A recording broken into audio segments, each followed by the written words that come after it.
ఏం చెప్పారండి?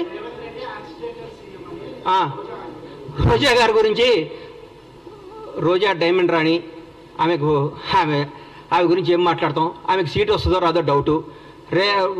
రోజా Revanth Reddy accidental CM కాదు, ఆమె ఎవరి దగ్గర పనిచేస్తుంది? ఆయన యాక్సిడెంట్ సీఎం. రేవంత్ రెడ్డి గారు ఫైటర్ రేవంత్ రెడ్డి గారు ఫైటర్, పోరాడిన యోధుడు. భారతదేశంలో ఇట్లాంటి యోధులు చాలా తక్కువ మంది ఉంటారు. ఈయన యోధుడు. ఈయన పోరాడి కష్టపడి తనేందో నిరూపించుకొని ముఖ్యమంత్రి పదవి తెచ్చుకున్నాడు. యాక్సిడెంటల్ సీఎం అయితే నాన్నగారు చనిపోతేనో, నాన్నగారు వారసత్వం వస్తేనో, ఇంకోటి వస్తేనో, నీలాగా పులుసు వండి పెడితేనే వస్తుంది. నువ్వు పులుసు వండి పెట్టావు కాబట్టి నువ్వు పులుసు పాపవు. నువ్వు వదిలేయి. నువ్వు రేపో మాపో మాజీ అవుతావు. ఆ మాజీ ఈ మాజీ కలిసి పెట్టి ఇక్కడ వచ్చి జబర్దస్త్ ప్రోగ్రామ్ చేసుకుంటా, పగల జబర్దస్త్ షూటింగు, నైట్ పూట ఏమో మాజీలు కలిసి తాజాగా కేజీలు తెచ్చుకొని పులుసు వండుకొని పెట్టుకోను. అంతేగాని మా ముఖ్యమంత్రి అనే స్థాయి నీది కాదమ్మా తల్లి. నువ్వు స్థాయి కాదు, నువ్వు ఐటెం రానివి. నువ్వు ఐటెంలానే ఉండు.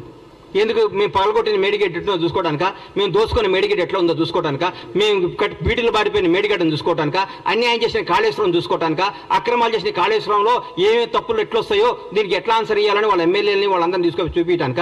పగిలిపోయింది కదా, పగిలిపోయిందా? మేము పగలగొట్టామా? మా ముఖ్యమంత్రి గారు, మా ఎమ్మెల్యేలు, మా మంత్రులపై పగలగొట్టి మేము చూపించామా? మీరు కొట్టిన దాంట్లో పగిలిపోయింది, తప్పు ఒప్పుకోండి, దీన్ని బాగు చేయండి మా ప్రభు అని ముఖ్యమంత్రి గారిని కోరుకోండి. దాన్ని ఎట్లా రిపేర్ చేయాలో, దాన్ని ఎట్లా ఓవర్కమ్ కావాలో, దాని ప్రజలకు ఎట్లా న్యాయం చేయాలో ఆలోచిస్తున్నాం. కానీ మీరు మేడిగడ్డ చూస్తేంది? పగిలిన మేడిగడ్డ అతుక్కుంటుందా?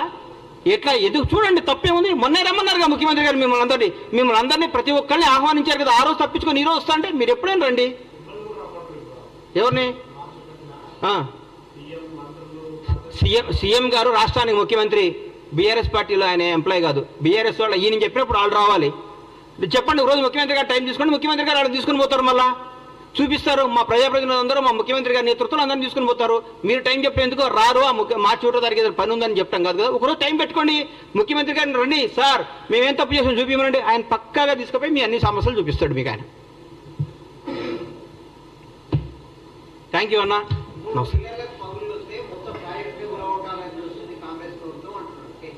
అన్నా ఒకటి గుర్తుపెట్టుకున్నా, ఒంట్లో ఒక ఏళ్ళకు షుగర్ వస్తే కాలు తీసేయరు, ఆ ఏళ్ళు తీసేస్తారు.